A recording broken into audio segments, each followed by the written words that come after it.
Let's get educated. That's why we're here, to bring you the stories impacting K-12 classrooms and college campuses. It's time for a little education. Greetings and salutations. I am Katie Petrick, joined today by David Fiorazzo. Greetings. It is the start of yet another week. And while we have some disturbing stories to report, please stick around to the end, because we're going to do something that just makes my heart beat with pride. Pitter patter. We're going to wrap things up with something positive. So stick around. But first, we must do the negative. All right. Well, drag seems to be all the rage these days, as one California high school endorses its LGBT club putting on a drag show during a pep rally. Yeah, student-led drag show at Elk Grove High School Assembly angers some parents. I would love to know. I'd love to get a count on that. Exactly how many parents knew about it, exactly how many parents were angered. But this is Pleasant Grove High School. And the debate is, should drag shows be allowed in schools, on school grounds? I'm thinking, what again, Katie, what again is a drag queen and what is a drag show? Is that not a man dressed up provocatively, and some would say sensually, as a woman? What's the purpose of that again? That's the question that should be asked? Well, there's a lot of questions around that should be asked, and we can talk about that. We'll get the details first. All right. That is the question. Start thinking about it at home and let us know what your thoughts are on it. But first, yes, we must watch what it was. Watch. Some Pleasant Grove High School parents say they're disappointed school leaders did not make it known that students would be performing in drag at a multicultural assembly on Friday. They were not transparent, and it was mandatory. This video shows some of the 4-minute-long performance. CBS 13 has blurred the faces of students, as many are minors. It shows the group dancing in drag, something some parents are saying made their students uncomfortable. My son said to me, he said, "Mom, I'm just going to put my head down." I texted him back and said, "You can leave if you're not comfortable," and he said that they weren't allowed to. District leaders told CBS 13 in a statement all performances at the Multicultural Assembly were approved by school staff and administration. It's my right to decide when they're exposed to certain things and when they're not. But not everyone thinks the performance was inappropriate. Beverly Kearney with Sacramento's Love is Love movement told CBS 13 she sees nothing wrong with it. While one parent may take offense to it, what about that parent whose kid for the first time got out there and got that chance to be who they are? To be who they are. What on earth does that mean? That means not to be who God created them as, but to be whatever you want. And by the way, I understand these are students, right, performing this, drag thing. It's not, older adult men coming in and doing this.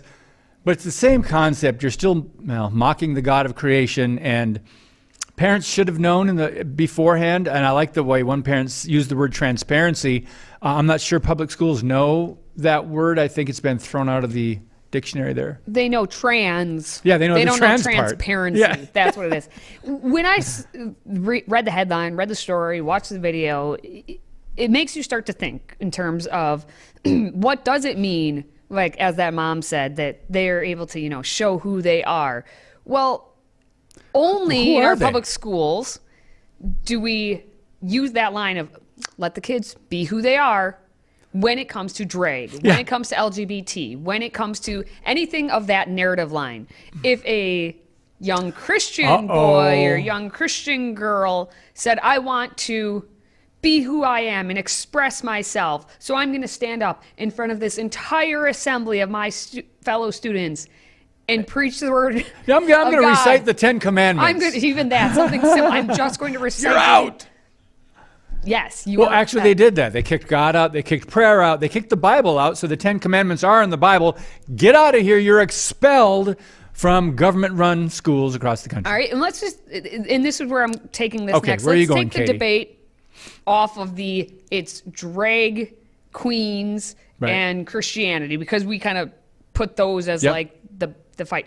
When this mom says, well, this is a time for the student to be able to express themselves.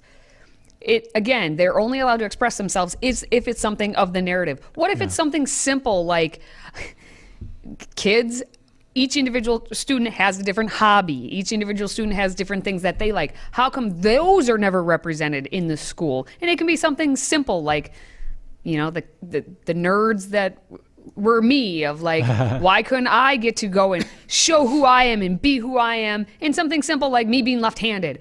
How come I never got my rights restored? And I always use me being left-handed and me being short. How come no one cared about my rights? But if I was all about being LGBT or drag or whatever, well, then my rights are heard. Something so minor that you can't, in a school, have every single student's rights and them to express themselves. That's not the purpose of school. No. That is not the purpose of It's school. not. It's not. So I just... Well, I want to ask you this. First of all, that organization, the woman was representing Love is Love, whatever. You never hear them say, well, truth is truth. No, that's not allowed, but love is love, because they get to redefine love. There's a quote by this woman: I've seen more sexualized performances by high school dance teams, and they are wearing far less clothing than the drag performers were.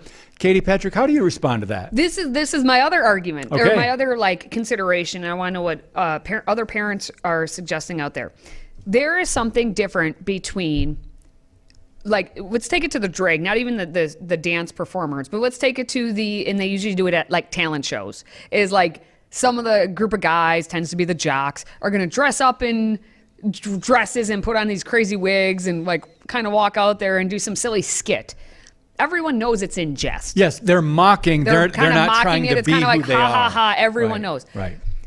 This is completely different now in terms of, hey, this is who we want to be and we want you to be. Not Yeah. we're trying to get you to laugh. We're trying Yep. to get you to be like us and accept us, which is different from, well, the drag is different from what the guys are doing at like a talent show, which is also different, I think, from a dance performance. Because those dance performances, they tend to have more clothing on than what happens at these drag performances. At least, maybe not in today's school, like dance outfits. I'm not quite sure. But back in my day at school, like the dancers had full on clothing. So it wasn't as provocative as what they get now. I don't know what your experience has been seeing these we were dancers. running out of time, but the school the Elk Grove Unified School District did release a statement. Part of that statement was saying students are protected under numerous federal, state, and district anti-discrimination laws. So you can't discriminate against someone who thinks they're the opposite sex or gender. You can't discriminate, Katie. You got to allow them to be who they are. Okay. You allow them to be who they are, but you don't have to have everyone else in the entire school watch a performance of them. Forced watch it, yeah. performance of them. Yeah. You're not forcing anyone to have to sit and watch a kid read a Bible. Yeah, so well, part of the allow students to do this, be who they, is wearing certain clothing and allowing them to express themselves that way. I mean, we got to move on, but still to come, parents are floored after a high school in Oregon tells students to write a short story about their sexual fantasies. Nothing to see here, folks. Just one isolated case, right? We're talking about that next.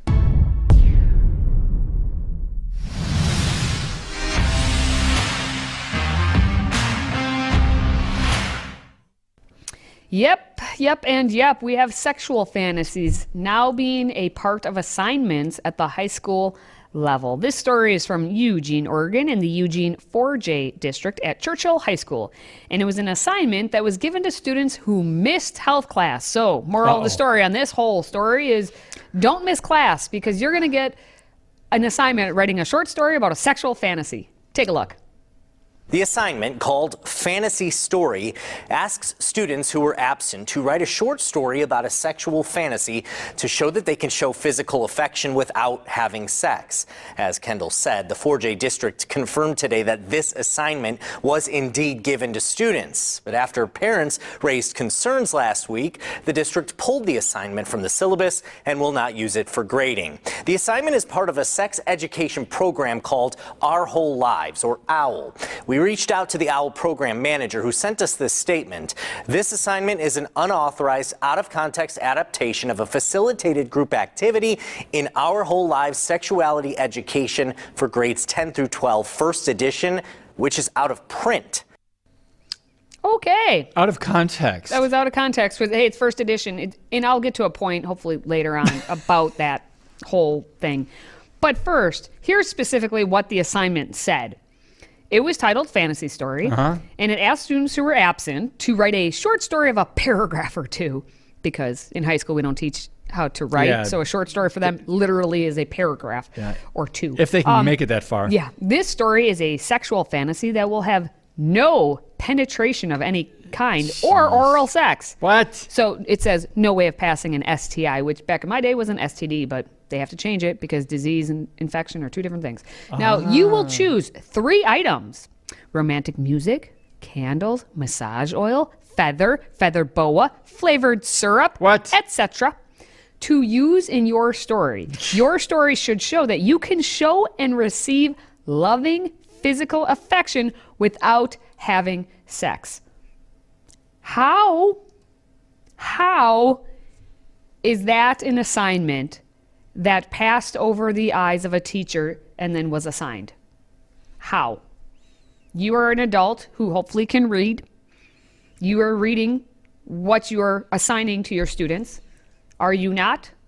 Because that's my point on this, is they're claiming, oh, our bad. This assignment was from an old edition. It was out of print. And so, whoopsie.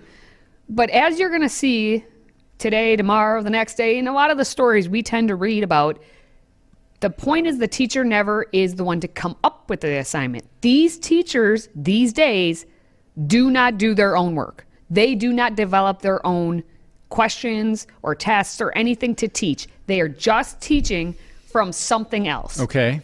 They are not teachers then. Okay. They are just proctors. They are given the curriculum, they pass out the curriculum, they collect it, and they give a grade. That's it. That's what's happening in this instance. They are following the OWL, the Our Whole Lives health curriculum. And the teacher wasn't smart enough to look at the actual assignment and be like, why are we using this assignment? This doesn't seem right. Because it's from an out-of-text first edition of a sex book that they don't even use. Where was the teacher to do their job to actually give proper information and education to the children? Are you talking about it should have been vetted by the teacher who gave out the assignment? Yeah, well, and that's what I'm seeing as all these stories I keep reading. Well, it always comes from somewhere else. It's not the teacher who comes up with anything anymore. So then they just use like, oh, I didn't know. It must have been from something else. And so they take all blame off of them. Well, what's the point of the teacher but to share the knowledge that they have and to make it like so that student can learn from them and understand material. If the teacher isn't the one actually developing any of it and they're just passing the information from one hand to the other, what is the teacher's responsibility here?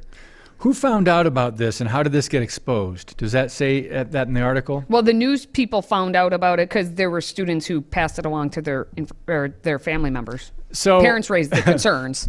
So, it's always the parents raising the concerns. It's the students going to the parents then going to the news. Sexual fantasies and all this stuff in school. I don't understand how this is not an isolated rogue teacher is what you're saying. This stuff is, these are options for teachers to pick for, in this case, a punishment of people if they miss the health class? Basically, my whole point in this is another example of a teacher who isn't focused on the teaching of the student. It's just, it's, this week of the school year, we're on unit 5. Okay, what do I have that was already prepared for me that I didn't prepare myself? Right. Well, I got to hand this out. They get this worksheet and this and that, because they're saying that this came from an old, which was a 2016 textbook, and it was from the first edition. They're not using it. How did the teacher miss that? Well, the teacher should know what the curriculum is. This is just one random case where something from 6-7 years ago is still in there. Just one of those lessons? Did they miss any others? That's the other question. how many other old lessons has, And they got no been put out complaints there. over.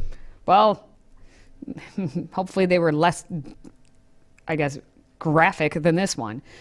The good news is they're not teaching this lesson anymore. The bad news is there was one student who actually did the assignment and turned it in but never received it back. So I don't want to know who ended up with it. But anyway, moving on. When we come back, amid allegations of misconduct and chronically low academic scores, the state of Texas has just taken over the 8th largest school district in the nation. We're going to discuss what's to come. Today's show is sponsored by our friends at MyPillow. Save up to 66% on pristine quality bedding, towels, slippers, signature pillows, and much more when you use the code EDUCATED. That's EDUCATED. Educated. Support this show and a great American company.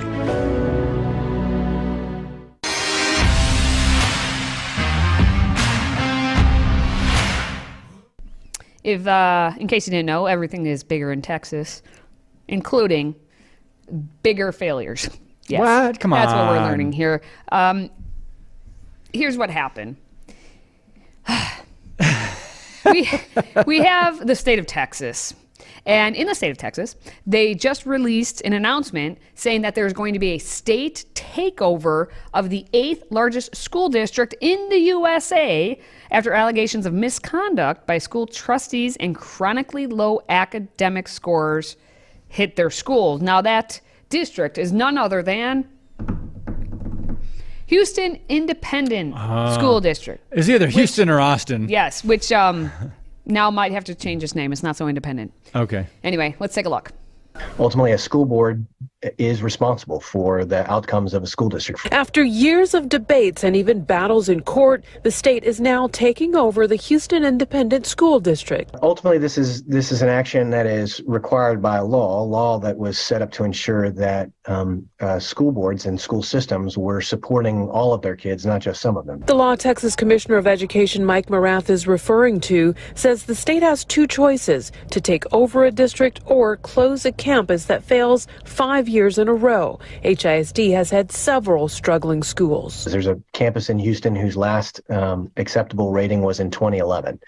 And I mean, that's two generations of kids. This is a problem, and education is hard, and so you will see challenges emerge from time to time, but it should never be true that an individual campus goes half a decade or a decade without some kind of structured support from the district that's in charge of it. The TEA will now replace the school board with a board of managers made up of Houston volunteers, and a new HISD superintendent will be appointed. So, Katie, what's an acceptable rating?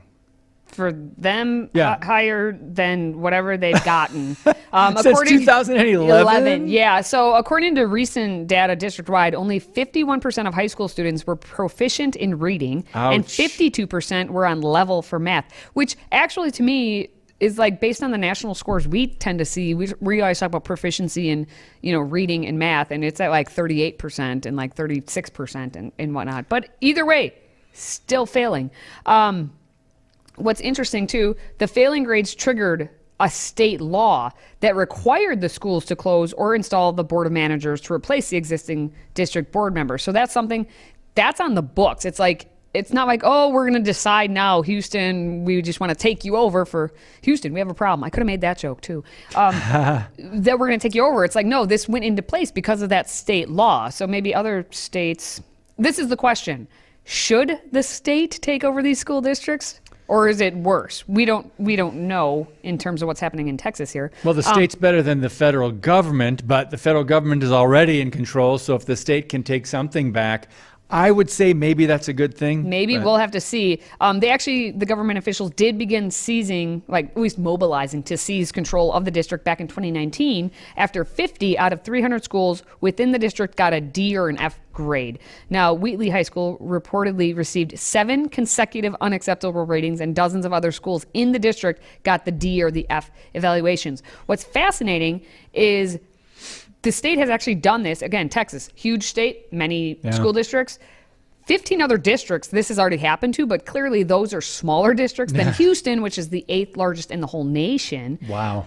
And The other issue or difference between those 15 and this one is a lot of their issues were financial, not that they were failing the students in terms of academics. Now, as we had heard in the news, the Texas Education Agency officials will reportedly appoint a board of managers and a superintendent who will oversee the district until the end of the school year in June. And so we're going to have to see what happens. But as a fun little FYI, everybody, Millard House, who is the superintendent of Houston, he sounded optimistic, and he was all like, oh, this is going to be a good thing. And, we want to, educate our students and rah, ha, ha, ha. Well, he was elected to the school board in 2021, and he's likely still going to get his annual salary of $350,000. No. Even though no, when he came in here, we got failure. So we have the superintendent, Millard House. Wow. Failing, overseeing the failure, and now the state has to come in oversee that. But he's still going to get paid until at least probably 2024 when his contract expires. So. Do you understand? I mean, not you, Katie, but do you guys understand when the money gets poured into education from our tax dollars, and then they ask the government for more money? Oh, we could do better, but we need more funding. Does that money go to help the students in the classroom, or what? Seriously, for education? Look at all these executives. Look at all these massive salaries across the country. This is not just an isolated, just that one guy. I mean, what position is he again? Superintendent. Okay. He gets $350K in there. $350,000, whether it's doing well or not. Yep. And they've got a failing record, and it doesn't affect his salary. In fact, he's probably gotten raises every year. He got paid. Well, and he just started, but he'll still get his annual. Like I said, he'll get his annual salary. So, all right, well, still to come. Finally, a good story to report on. We have 2 small Kentucky schools. They prove the band plays on, even when they're playing to support another school's team. It's a great story, and you're not going to want to miss it, so stick around. If you have a smartphone, tablet, Roku, or Apple TV, consider downloading the FreedomProject Media app. It's 100% free and includes all of our weekly shows, plus lecture series, archive programs, and award-winning animated videos for families like the Presidential Minute, Battles of America, and Heroes of the West. Don't rely on the social media giants to keep you informed. Simply download the Freedom Project Media app from your app store and allow notifications. And we'll let you know when a new video is ready.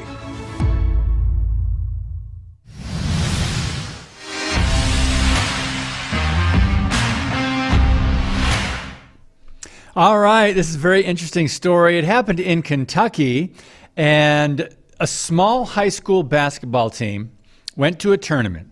They're from a very small county. They had no band to travel with them to away games, and a rival school's band made sure they had a little bit of music going on in their section. So I thought this was a very interesting story, Katie. It was a tense and hard-fought high school basketball game in Kentucky earlier this month, and a team from a smaller school is Inez or Inez? I think it's Inez. It turned up without its band. Student musicians from a rival team that was going to play later in the tournament determined that, hey, we can't let this small school, have no band at all. So I guess there was this band of brothers. See what I did there? Ooh. So they said they could use a little fanfare on the court, so they helped out. This is an interesting story. Usually you think, well, it should be more competitive. I mean, band is band. Yes. There is something about the music keeps people together. It brings the music people unifies. together. Yeah. Thought this was neat. Anyway, let's watch this video and we'll come back and comment on it.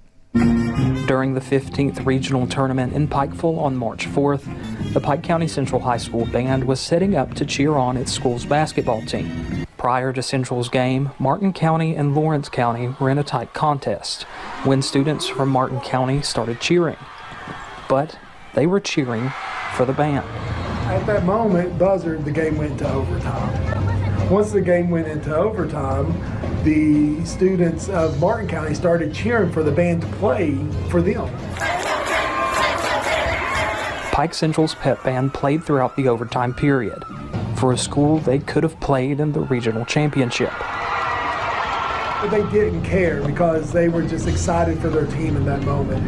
And it's really good because people from the mountains want to support each other. They want to find ways to cheer each other on. After these videos went viral on social media, it was announced that Pike Central's band and Martin County High School's band will join forces as the Cardinals travel to Rep Arena for the Sweet 16. The Martin County Band and director Cassie Hotz will be joining us in a collaboration. So it'll be the Pike Central Band with the Martin County Band coming together for this moment. So very, very interesting. The game went into overtime, and then they went on to the next round. But what were you going to say? Just for you non-band nerds out there, they were playing Hey Song, in case you couldn't hear it or understand. It was Hey Song. Hey Song.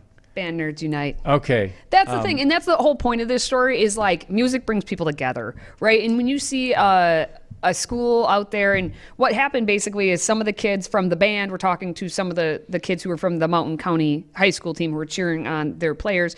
Like it was just like natural camaraderie that just kind of developed, and they're like, hey, play for us. And yeah, of course, if a band nerd gets someone saying, hey, play for us, they're going to play for them. And that's just a really cool story that they chose to join in. There's a video in the article.